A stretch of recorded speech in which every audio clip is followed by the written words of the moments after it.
A poor boy marries 75-year-old muscular slay mama. 10 days later, he discovers her secret power. When Jake kissed his new wife, half the town dropped their forks. He was 23. She was 75. And not the fragile kind. Mrs. Rose was built like a storm. Broad shoulders, thick arms, and a stare that could break glass. The gossip started before the wedding cake was even cut. "Must be after her money," the waitress at Miller's diner whispered. "No man marries that age unless there's gold in it," said another. But Jake didn't flinch. He'd grown up in a trailer park outside Brooksville, working 3 jobs just to buy second-hand boots. When Mrs. Rose offered him a home, a car, and a life without hunger, he said yes before fear could answer. Still, on their wedding night, as the crickets hummed outside her big wooden house on the hill, Jake couldn't shake the feeling that something inside those walls was alive. He'd heard things, how no one ever saw her after dark, how she once lifted a car to save a child, how her eyes sometimes glowed under the moonlight. But legends are just stories, right? "Jake," she said that first night, her voice low and smooth like thunder rolling through velvet. "You must never open the basement door. Promise me." He laughed nervously. "You got skeletons down there or something?"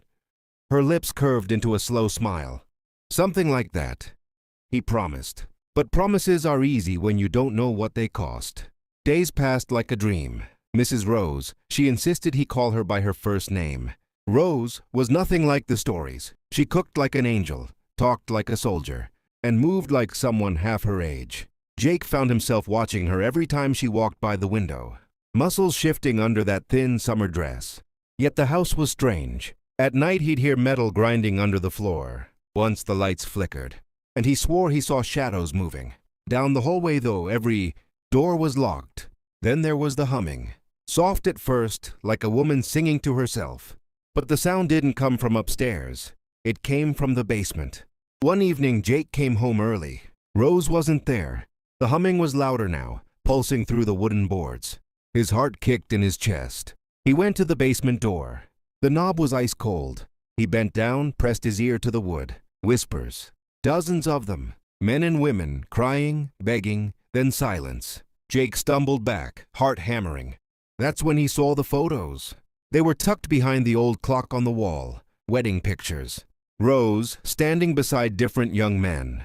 5, maybe 6. All smiling, all gone. He searched the house.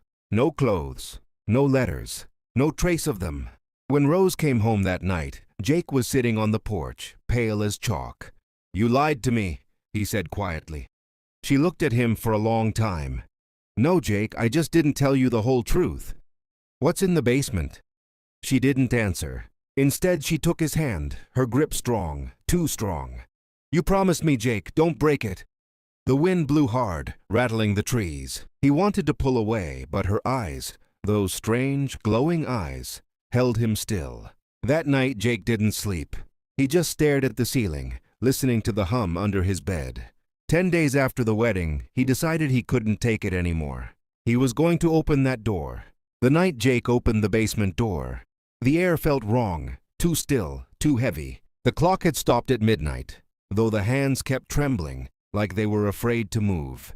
He held a flashlight, shaking in his hand, and whispered to himself, "Just look, then leave." The stairs groaned under his boots as he stepped down. Dust fell like snow. The smell hit him first, metal and roses, a sweet, sharp scent that didn't belong in a basement. Then he saw them, 6 metal pods lined against the wall, glowing faint blue. Each one had a name engraved into the glass. Mark, David, Ethan, names from the photos.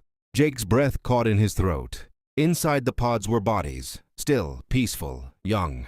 Their chests didn't rise or fall, but their skin looked alive, fresh. He stumbled back, the flashlight clattering to the floor. The hum grew louder, like a heartbeat echoing through the walls. "Jake!" Her voice came from behind him, calm, cold. He turned. Rose stood at the top of the stairs, her white nightgown glowing under the dim light. Her silver hair framed her face like a halo, but her eyes, they weren't brown anymore. They burned gold. "You weren't supposed to see this," she said softly. "What did you do to them?" Jake choked out. "Are they dead?" She walked down, each step slow and deliberate. No, they're sleeping. I keep them safe until I need them again. Need them? Rose's lips quivered, almost sad. Jake, I'm not what you think I am. I was born before your country even existed. I don't age. I don't die. But every few decades, I fade. My strength, my mind, my fire, they burn out unless I share the life of another. Jake stared, shaking his head. So you drain them? Her eyes softened. I love them first.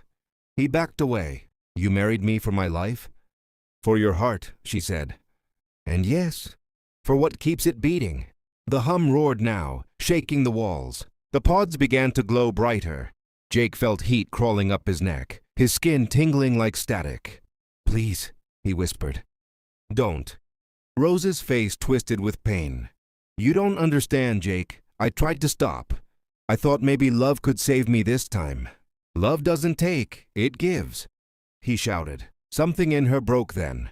Her eyes flickered, tears streaking her cheeks. Then take it, she whispered. Take what's left of me. She placed his trembling hands against her chest. Her heart pounded like thunder. And before he could move, light exploded from her body, flooding the room. He screamed as the energy rushed into him. Fire, ice, sorrow, and joy all at once. Images flashed before his eyes. Battles, storms, faces of men long dead. Then silence. When the light faded, Rose was gone. The pods had shattered, the men inside nothing but dust. Jake fell to his knees, gasping. His body felt strange, strong, alive, burning with something ancient. He looked at his hands and saw faint gold veins under his skin. Then he heard her voice, soft, echoing inside his mind. You wanted the truth, Jake. Now live it. He stumbled out of the house before dawn, the sun rising like fire over the hill. The neighbors found the place empty. A week later, no sign of Jake or Mrs. Rose, just a cracked basement door and the smell of roses that never faded. Months passed before anyone saw him again. A storm hit Brooksville, lightning splitting the sky. And in that flash, someone swore they saw Jake, standing on the hill, eyes glowing gold. He never spoke again about what happened. But sometimes, when the wind howled and the ground trembled, people said they heard a woman's voice whisper, "Love me and I'll live forever."